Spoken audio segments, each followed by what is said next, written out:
So once again, let's begin with the momentum equation. So yes, this was the general form. This was the form of my momentum equation after substitution. I now know that this theta naught term is essentially 0. So accounting for that, if I rewrite this form, I get the following.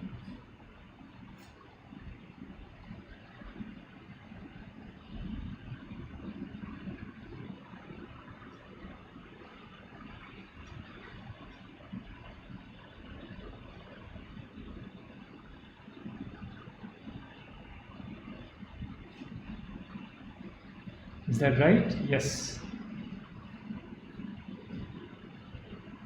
Okay, so now how can I get a power series? So that usually when we encounter denominators here with a small parameter, we can use the Taylor series to get a power series of this and then multiply out all the terms so that we get a single power series equal to 0, which then allows us to equate different powers separately to 0 and get the corresponding equations. But yes, so instead of doing a formal Taylor series, I can simply use the binomial expansion here. And I can write this as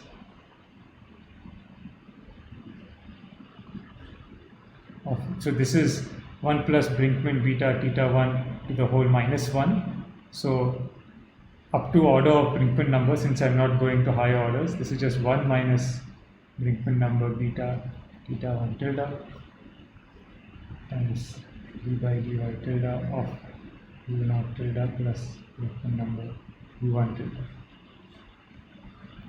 Okay, so the zeroth order term, of course, is just combining 1 with d dy tilde of u naught. But at order Brinkman, which we need, there are two possibilities here. I mean, if so, you can either expand it all out and it will become immediately obvious. But once you get some familiarity, it's easier to notice that it's basically a product of two terms. So either I get a Brinkman contribution from the first term or from the second term, right? So the first possibility is taking the first order contribution from the viscosity and taking the leading order contribution from the viscosity and taking the order Brinkman number contribution from here. So I get u1 tilde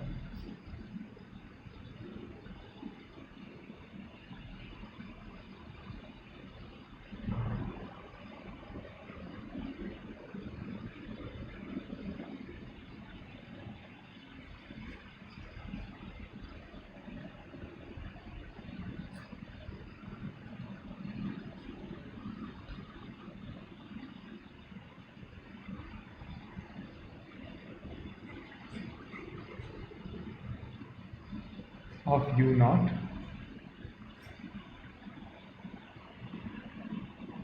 yes, so this is the first term is of course the leading order term, right, which was just let me write that also here just for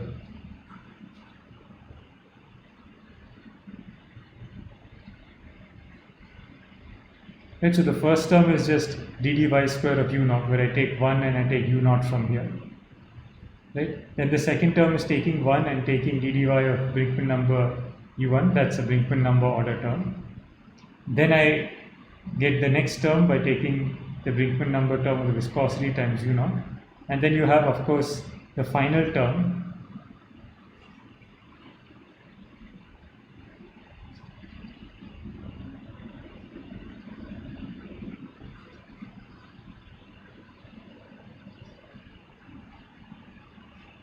Right, but this is multiplied by Brinkman number squared and this all must be 0.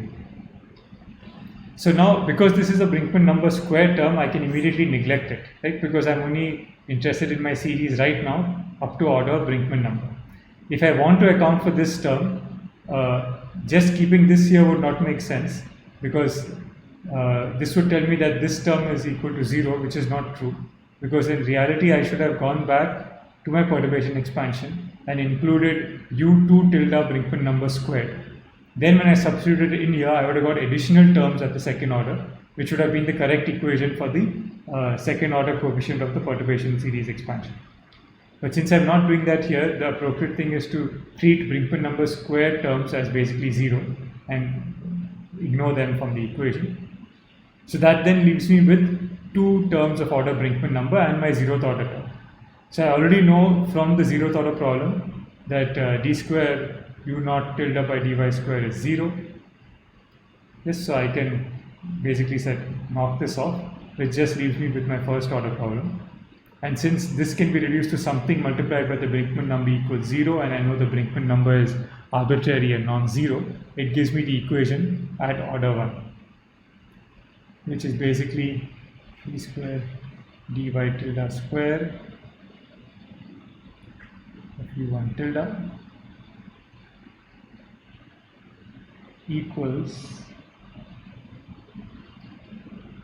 beta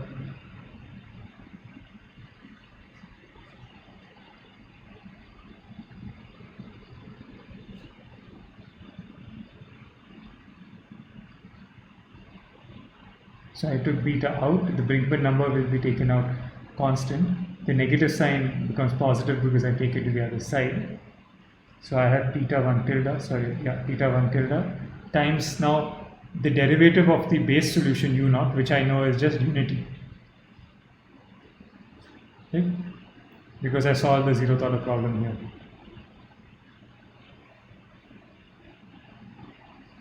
So this is my first equation. Subject, of course, to the boundary conditions that u1 tilde is equal to 0 at both y equals 0, 1.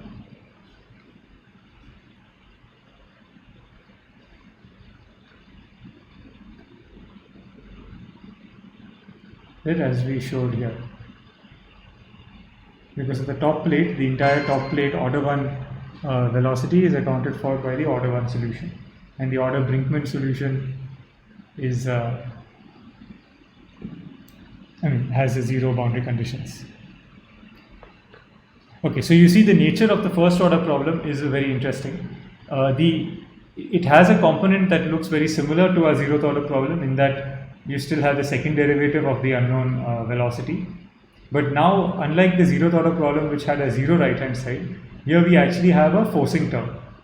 And this forcing term involves theta tilde 1. So therefore, to solve this, we need to go to the temperature equation.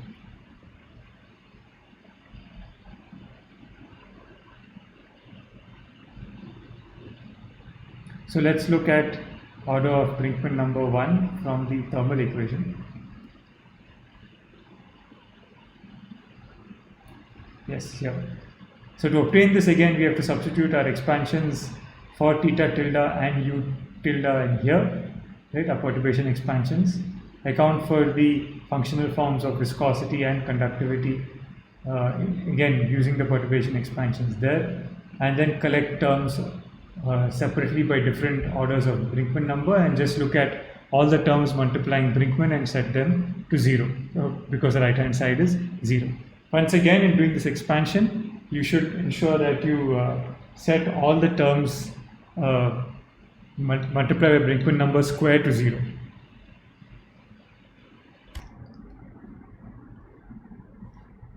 Right, so what we will get now, so I encourage you to pause the video and try to work it out for yourself, try to obtain the order Brinkman number equation from the thermal transport equation, and then you can resume the video and see if you got it right and follow along with me. Okay, so what we have, if we expand it out, or if we substitute things in, looks as follows: 1 plus alpha times theta tilde, but I know theta tilde doesn't have a 0th order contribution, so it's just theta 1 Brinkman number. Right, this is the expression for the dependence of non-dimensional conductivity of again theta tilde naught plus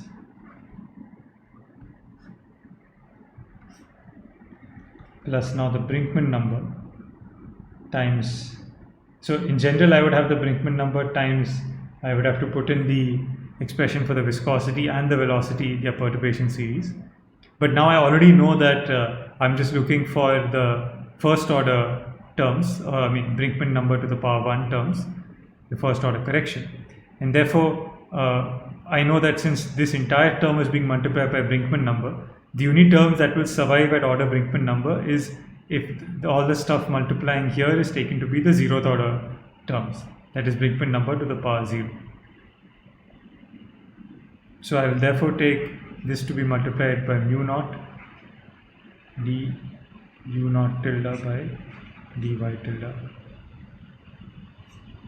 the whole square.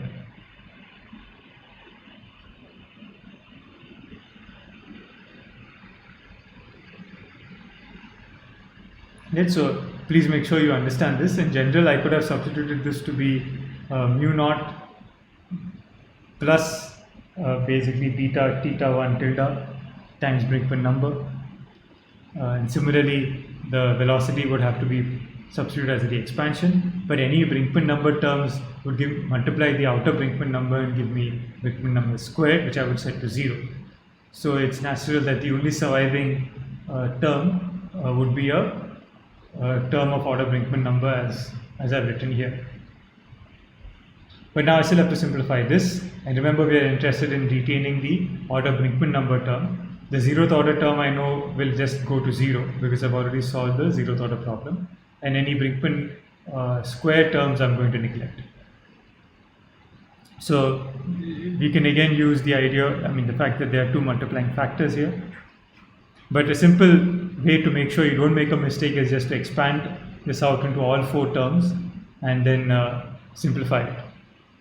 But to save time, I know that there will be one factor coming from here, so it's just alpha theta 1 tilde, and then the remaining has to be only the 0th order contribution, right? And another factor will be 1 times d dy of now the first order contribution from here,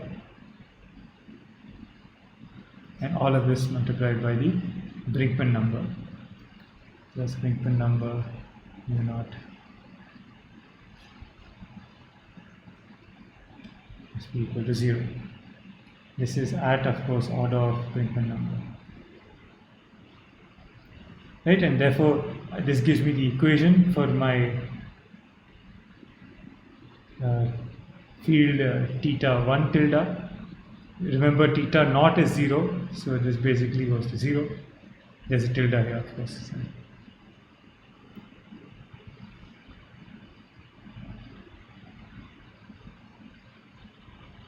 Oh, I'm sorry, there is no mu naught. I scaled it out, so the expression for mu tilde is actually just 1 because I had scaled out the mu naught here. Right, so there is no mu naught here, this is just a factor 1. Okay, that looks right. So now if I expand this out, I'm going to get d square theta 1 tilde by dy square, which you see looks similar to the 0th order problem, except now it's theta 1 instead of theta naught. And I have a forcing term which goes as basically minus du naught by dy tilde the whole square, which is simply minus 1 using my first order, my 0th order solution to the problem, where u naught is just equal to 1.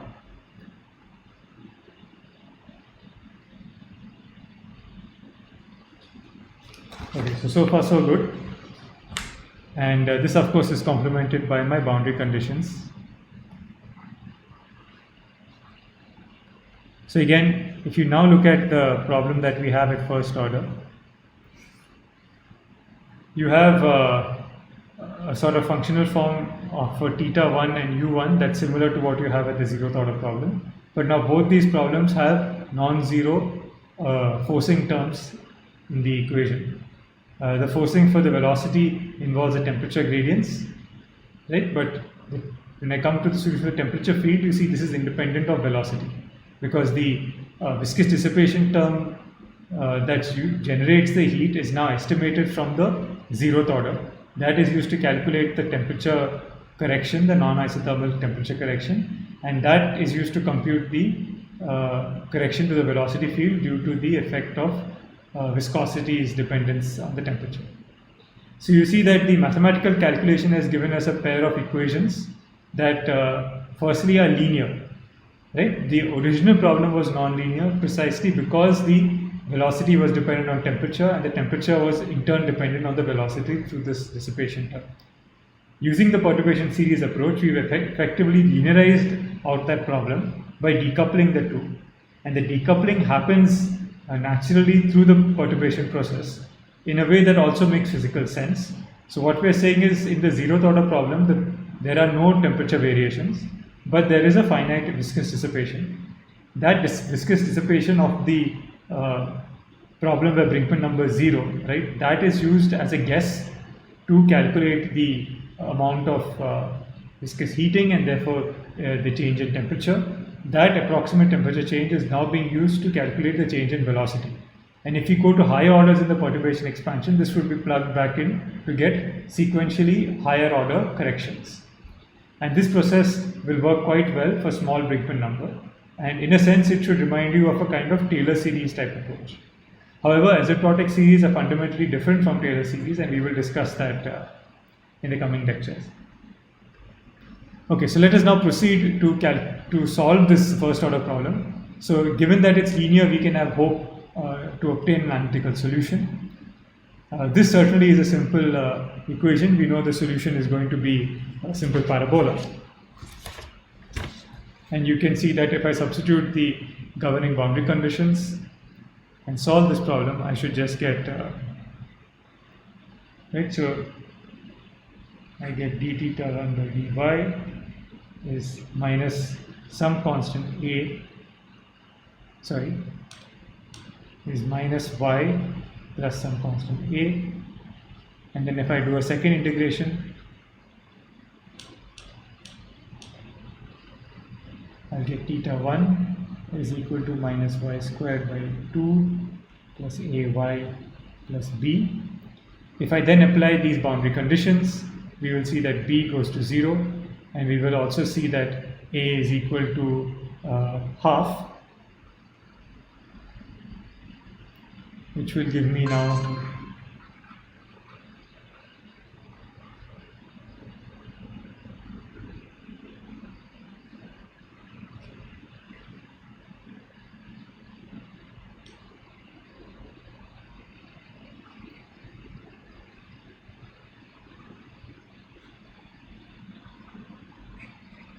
so this is the correction to my temperature field. I can now substitute this temperature field correction theta 1 in my momentum equation, yes, at leading order. My momentum equation at first order. And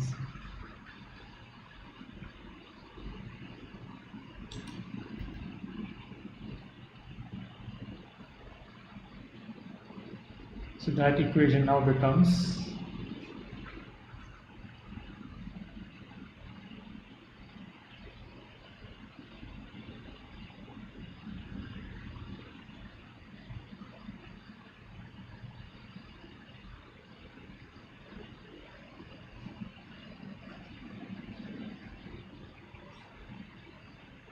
of theta 1, where I substitute the solution that I've just obtained. Of course, there are tildes here. Right? Everything is non-dimensional right now.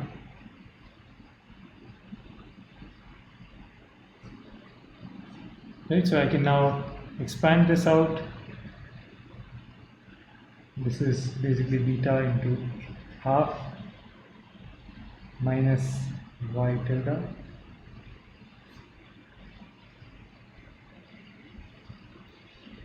right, so I can now integrate this out as I did before. So after doing one integration, I will get beta into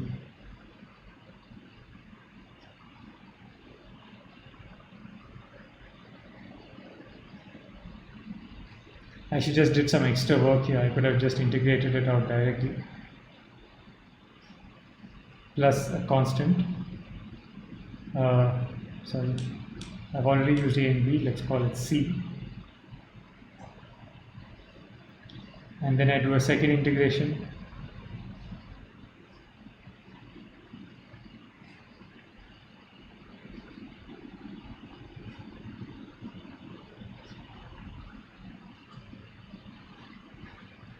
right? And my boundary conditions, remember, are u tilde is equal to 0 at y is equal to 0 comma 1. Again, this immediately tells me that for y equal to 0, all these terms go out, but u tilde is also 0, therefore d must be 0. At y equal to 1, I again have u naught is equal to 0. But on the other side, I have 1 by 4 minus 1 by 6 plus c.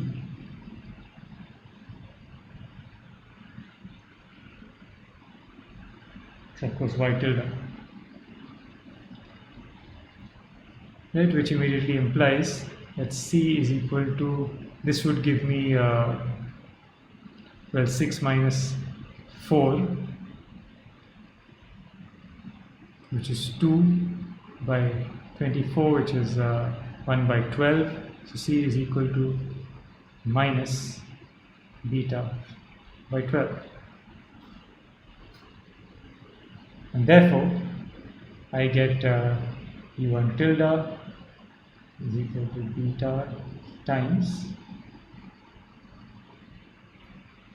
y tilde squared by 4 minus y tilde cube by 6 minus beta by 12 times y. So you see that the correction to the velocity field is cubic, and now clearly the total velocity field, sorry, there's no beta here because I took the beta out, so just minus y by 12. Right, so the correction to the velocity field now is a cubic form, whereas the original velocity was linear.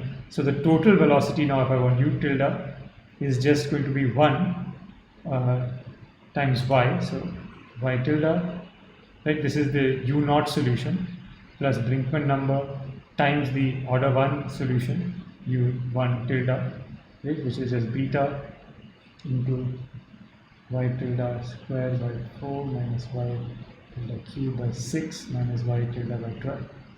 So the velocity profile is going to look quite different.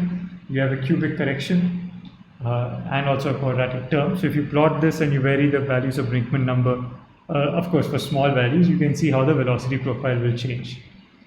But more importantly, for our purposes of estimating the viscosity, we want the change in the velocity gradient.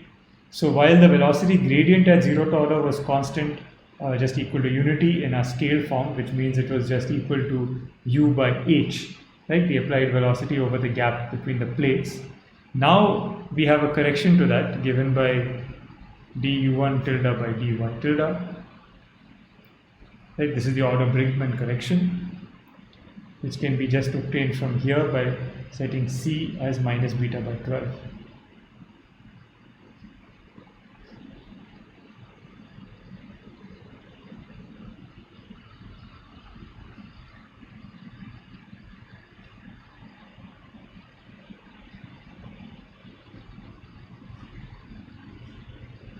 There you have it.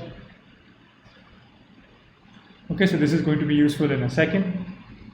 Similarly to this, you can also go back and look at the temperature profile. So remember, the temperature in the base solution, or the zero Brinkman solution, was just 0, the variation of temperature. Here you have a parabolic variation that goes to 0 at the walls because that's where the temperature is held at its value theta naught.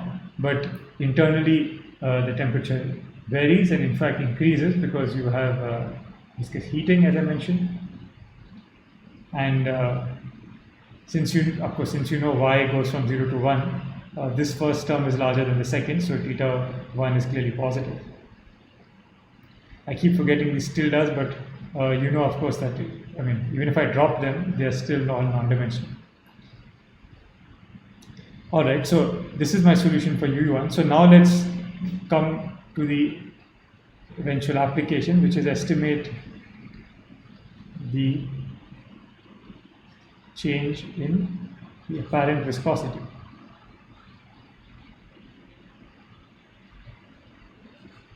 Right, so remember the way I would measure the viscosity. So the way I would do this experiment is place this fluid between these two moving plates.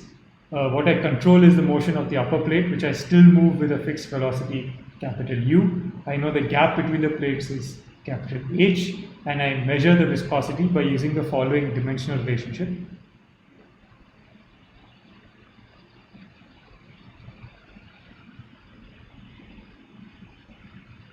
Yes, so what I would do is I would say the viscosity apparent, right? What I would do if I just do a measurement is, so remember it's the the stress at the wall, the x directional shear stress at the wall, right, divided by the imposed gradient, which I would normally assume to be u by d, the velocity of the upper plate divided by the depth.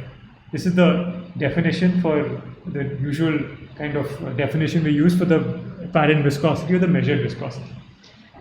And in the case of, in the isothermal case, of course,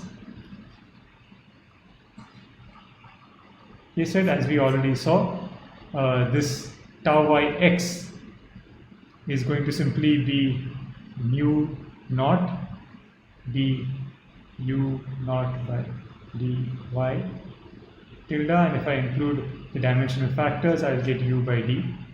Right, so if I go from, this is the dimensional relationship, so if I write it in terms of non-dimensional variables u naught tilde and y tilde, I should include the scale factors.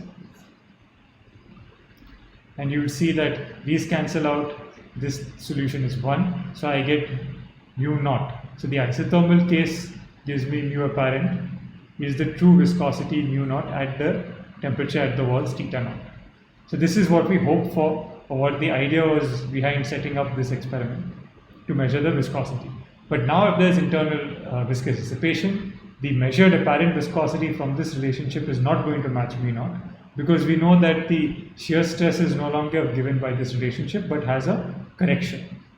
So let's now look at what that's going to be in 2 order of Brinkmann. 1, we get mu apparent is equal to, so the general relationship for tau ix, of course, is mu tilde times mu naught. So I'm again using non-dimensional mu tilde, so the scale factor comes out, times du tilde by dy tilde into u by d, and then divided by u by d. So this u by d is cancelled, and I can take that factor to the other side.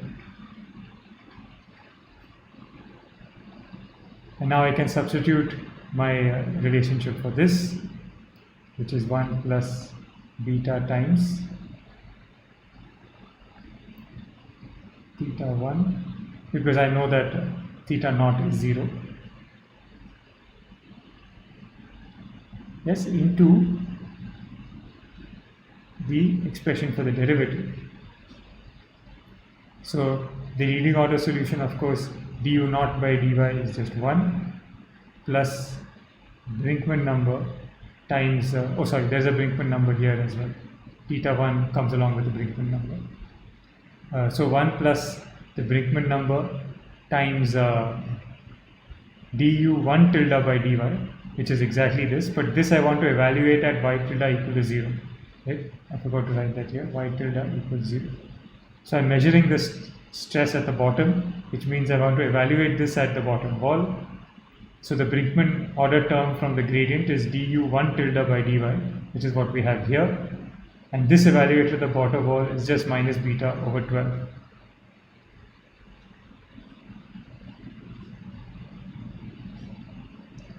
Alright. Again, all of this is also evaluated at y tilde equals 0. But now you know at the bottom wall, theta 1 by the boundary condition is 0, so this term goes to 0 at the bottom wall. And so what you get now is that the mu apparent is equal to mu naught. This is the value, and then we have a correction.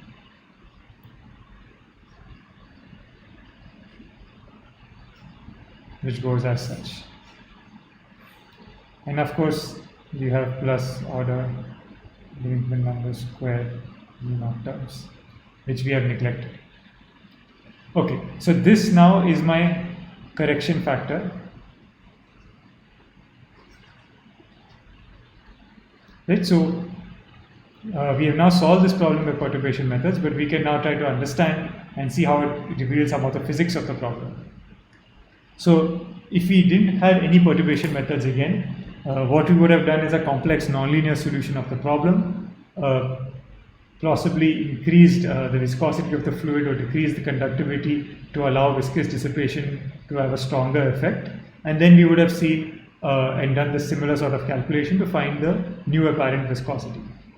Here, because of our perturbation solution, we can now see directly, apart from the fact that it was obtained pretty easily with some simple algebra, we can now see directly what the effect is going to be like just by looking at the sign of the term.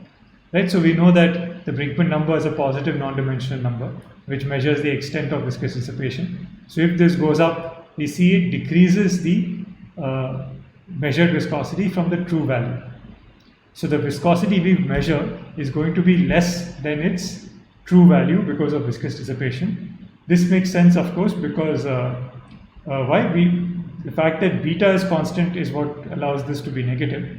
The fact that beta is positive means this whole term is negative, and beta is positive implies, as from our original relationship, that increasing temperature causes the viscosity to decrease.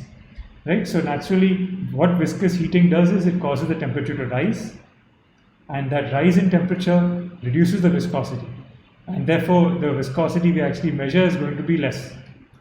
And so if you want to estimate the true viscosity mu naught at the wall temperature, at the temperature theta naught of the walls, we need to take the measured viscosity and increase it by a factor of Brinkman number beta by 12. And of course, the value of beta is known because you assume that you know how viscosity depends on temperature. And if you therefore do a few different, if you do even according to this expression at least, if you measure the apparent viscosity for two different values of the Brinkman number, you can calculate mu naught directly.